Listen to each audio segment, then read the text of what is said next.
क्या विधवा नीमा और अनुभव की शादी हो पाई? नीमा आज भी उस दर्दनाक हादसे को सोचकर रोने लगती है। उसे लगता है कि सारा मंजर उसके सामने किसी फिल्म की भांति चल रहा है। अभी मुश्किल से साल भर भी न हुआ जब उसके हाथों में राजन के नाम की मेहंदी सजी थी और उसकी मांग में राजन द्वारा भरा सिंदूर चमक रहा था। अब उसकी सूनी मांग हर किसी को रोने को मजबूर कर देती है। नीमा की उम्र अभी 24 साल है और वह बेहद खूबसूरत व पढ़ी लिखी है। उसकी शादी 6 महीने पहले शहर के एक बड़े व्यापारी के इकलौते पुत्र राजन से हुई। राजन सुंदर और सुशील लड़का था जो नीमा को बहुत प्यार करता था।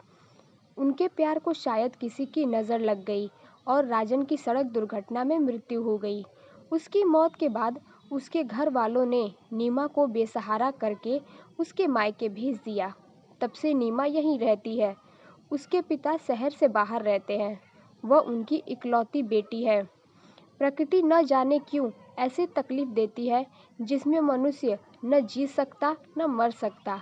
नीमा के दुख के पहाड़ ने उसकी जिंदगी की सारी खुशियों को दबा दिया था।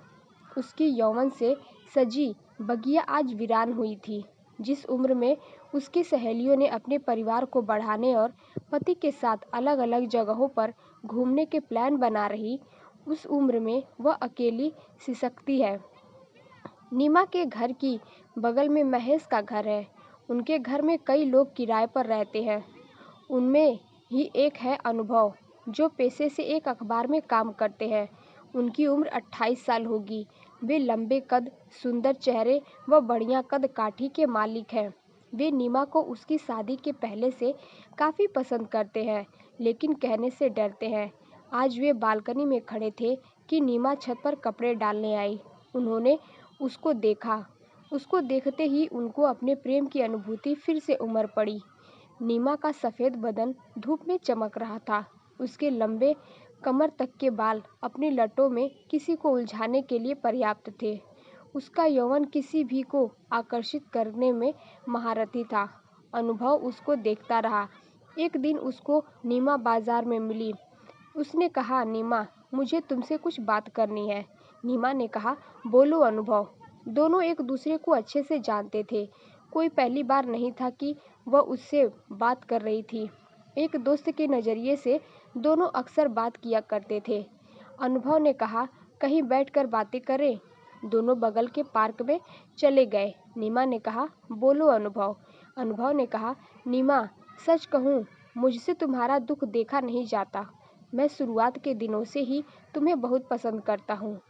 मैंने न जाने कितने सपनों में तुम्हें अपने पत्नी के रूप में स्वीकार किया, लेकिन मेरी इच्छा तुम्हें पाने की असफल रह गई। तुम अकेली कब तक ऐसे दर्द को सहते रहोगी? तुम्हारी भी उम्र है और यह फासला बहुत बड़ा है जिसे अकेले काटना मुश्किल हो जाएगा। अगर तुम चाहो, मैं तुम्हारे साथ इस उम्र के सफ़र में चलना चाहता हूँ। नीमा सारी बातें सुनकर चौंक गई, लेकिन अंदर ही अंदर उसके मन में कहीं न कहीं यह बातें बैठ भी गई थी। उसकी आंखों से अश्रु की धारा अनवरत गिरने लगी। अनुभव ने बड़े प्यार से उसे अपने रुमाल से पोंछा और कहा, तुम सोच समझ कर बताना, मैं इंतज़ार करूँगा तुम्हारे जवाब का। उसके बाद नीमा घर आई और उसने इस विषय में काफ़ी सोचा।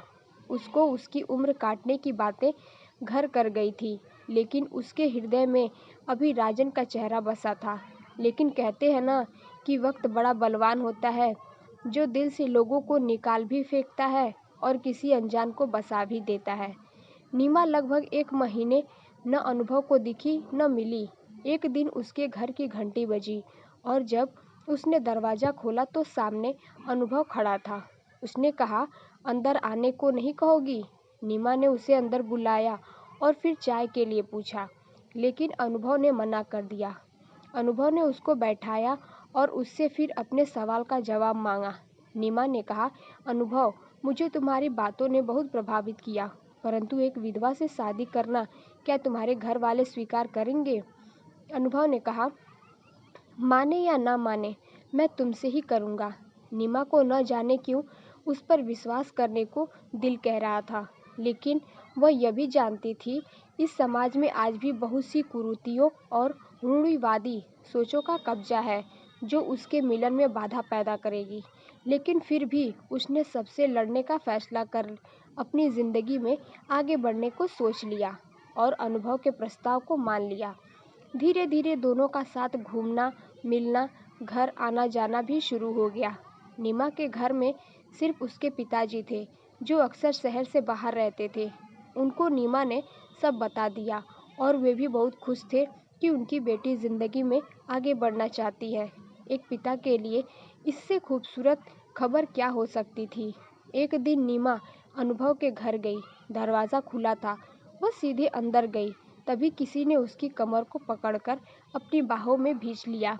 उसने पलटकर देखा तो वह अनुभव था। उसने कहा, क्या कर रहे हो अनुभव, छोड़ो मुझे। अनुभव ने उसके कंधे पर चूमते हुए कहा, अपनी जान को प्यार कर रहा हूँ। क्या कोई गुनाह कर रहा? नीमा ने कहा, तुम्हारी ही हूँ। कुछ दिन तक रुक जाओ, फिर शादी के बाद करना प्यार, अभी छोड़ो। लेकिन अनुभव उसे बेतहाशा कंधे, गले, सब जगह चूमता रहा और अपनी बाहों में समेट रखा था। फिर नीमा ने भी छुड़ाने के असफल प्रयास करना छोड़ उसकी बाजुओं में खुद को समेट लिया। अनुभव की सशक्त बाजुओं में वह खुद समर्पित होकर यौवन के प्रवाह के अधीन हो गई और दोनों काम के यज्ञ में आहुति बन गए। दोनों का रिश्ता अब जिस्मानी हो चुका था। नीमा ने अपनी सीमा लांघकर प्रेम में खुद को अशक्त कर लिया। अनुभव ने भी उसके यौवन पर अपनी छाप छोड़ी। कुछ दिनों बाद अनुभव अपने घर गया। नीमा ने 2 दिनों तक उसका फ़ोन बार बार मिलाया, लेकिन कोई जवाब नहीं मिल रहा था। न जाने क्यों उसके मन में बुरे बुरे ही ख्याल आते रहे। उसका मन अंदर ही अंदर किसी अनहोनी को ही सामने ला रहा था, परंतु उसे यकीन था समय हर बार ऐसे खेल नहीं खेल सकता। 3 दिनों बाद एक अलग नंबर से उसके फ़ोन पर घंटी बजी।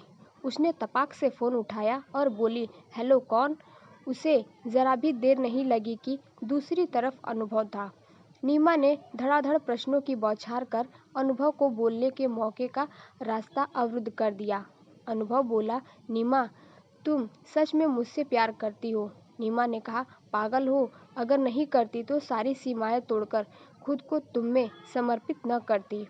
अनुभव ने कहा, नीमा, घर वाले मेरी कहीं और शादी करना चाहते हैं।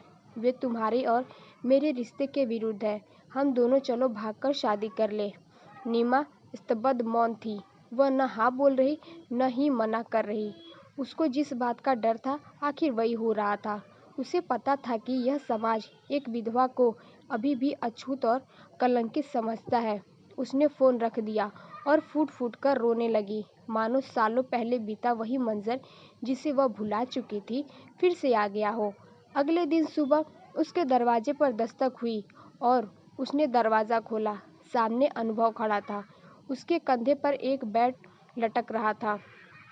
उसने तुरंत उसका हाथ पकड़ लिया और कहा, नीमा, चलो, हम अभी शादी करते हैं। नीमा ने कहा, अभी ऐसे क्या हुआ? अनुभव ने कहा, अगर तुम्हें मुझसे प्रेम है तो सवाल न करो और चुपचाप मेरे साथ चलो। नीमा ने उसके साथ जाना उचित समझा। दोनों सीधे कोर्ट गए और वहां कोर्ट मैरिज कर ली। आज से नीमा फिर सुहागिन हो गई। उसके चेहरे पर अलग सुंदरता आ गई, मानो चांद को ढके हुए बादलों का एक हिस्सा अलग हो गया। समाज की कुरीतियों और रूढ़िवादी सोच को मात देकर 2 प्रेमियों ने अपनी प्रेम कहानी को मुकम्मल कर दिया। अनुभव ने नीमा को नई जिंदगी दी, उसे अपना नाम दिया और जीवन भर चलने के वादे को पूरा किया। तो दोस्तों, कैसी लगी मेरी यह कहानी? अच्छी लगी हो तो कमेंट बॉक्स में ज़रूर बताएं। मेरे चैनल पर नए हैं तो सब्सक्राइब करें। Thanks for watching.